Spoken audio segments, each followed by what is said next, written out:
6வது தமிழ் புக்கு திருக்குறளோட நூல்வழி பார்க்கலாம். திருவள்ளுவர் 2000 ஆண்டுகளுக்கு முற்பட்டவர்.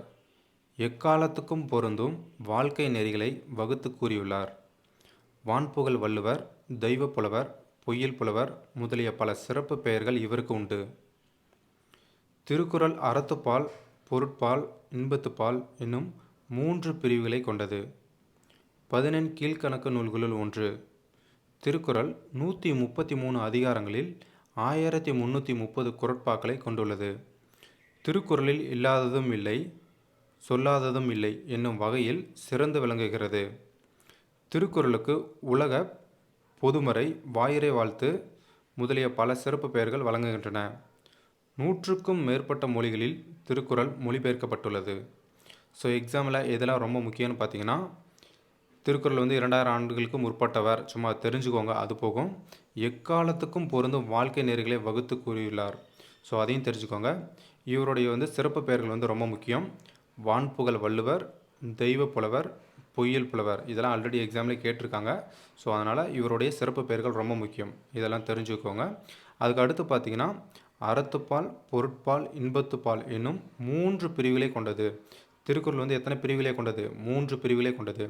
14 கீழ்க்கணக்கு நூல்களில் ஒன்று அப்படியே கேட்டுருவாங்க. 14 கீழ்க்கணக்கு நூல் ஒன்று. கூற்று காரணத்தெல்லாம் வச்சுட்டாங்களா கன்ஃபியூஸ் ஆகிடுவீங்க. அதனால் நல்லா படிச்சுக்கணும். திருக்குறள் 14 கீழ்க்கணக்கு நூல்கள் ஒன்றா இல்லையா அப்படின்ற மாதிரி கேட்டு அதுக்கு கீழே வேறு ஏதாவது ஆப்ஷன் கொடுத்துருவாங்க. அதனால் 14 கீழ்க்கணக்கு நூல்கள் ஒன்று. திருக்குறளில் பார்த்தோன்னா 133 அதிகாரங்கள் கொண்டது. இதே ரொம்ப முக்கியம். 1330 குறட்பாக்களை கொண்டது. இது ரொம்ப முக்கியம். இதில் இந்த கேள்வி எப்படி கேட்பாங்கன்னு பார்த்தோன்னா, எந்த நூல் இந்நூலில் இல்லாதும் இல்லை, சொல்லாதும் இல்லை, அது எந்த நூல் அப்படின்ற மாதிரி கேட்டுருவாங்க. அது எதுன்னு பார்த்தீங்கன்னா திருக்குறள். ஸோ இந்த பாயிண்ட் ரொம்ப முக்கியம். திருக்குறளுக்கு பார்த்தீங்கன்னா சிறப்பு பெயர்கள் அதுவும் ரொம்ப முக்கியம். உலக பொதுமறை, வாயுரை வாழ்த்து. இன்னும் ஸ்டாண்டர்ட் அதிகமாகும் போது 9th 10thலாம் பார்த்தீங்கன்னா நிறையா கொடுத்துருப்பாங்க. ஸோ இப்போ 6thன்றனால கம்மியாக கொடுத்துருக்காங்க. ஸோ இது நல்லா படிச்சுக்கோங்க. 100க்கும் மேற்பட்ட மொழிகளில் திருக்குறள் மொழிபெயர்க்கப்பட்டுள்ளது. ஸோ இது ரொம்ப முக்கியம். இதை பார்த்துக்கோங்க.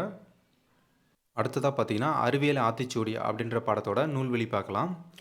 தம்மை ஒத்த அலைநீளத்தில் சிந்திப்பவர் என்று மேதகு அப்துல் கலாம் அவர்களால் பாராட்டப்பெற்றவர் யார் அப்படின்னு கேட்பாங்க. நெல்லை சு. முத்து. தம்மை ஒத்த அலைநீளத்தில் சிந்திப்பவர் என்று மேதகு அப்துல் கலாம் அவர்களால் பாராட்டப்பெற்றவர் நெல்லை சு. முத்து. இவர் அறிவியல் அறிஞர் மற்றும் கவிஞர்.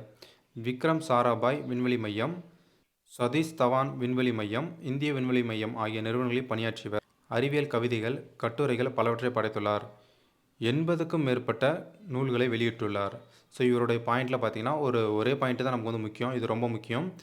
தம்மை ஒத்த அலைநீளத்தில் சிந்திப்பவர் என்று மேதகு அப்துல் கலாம் அவர்களால் பாராட்டப்பெற்றவர் யார்? நெல்லை சு. முத்து. இது ரொம்ப முக்கியம். இதை நல்லா படிச்சுக்கோங்க. ஸோ 80க்கும் மேற்பட்ட நூல்களை வெளியிட்டுள்ளார். இவர் எவ்வளோ நூல்கள்னு பார்த்தீங்கன்னா 80க்கும் மேற்பட்ட நூல்களை வெளியிட்டுள்ளார்.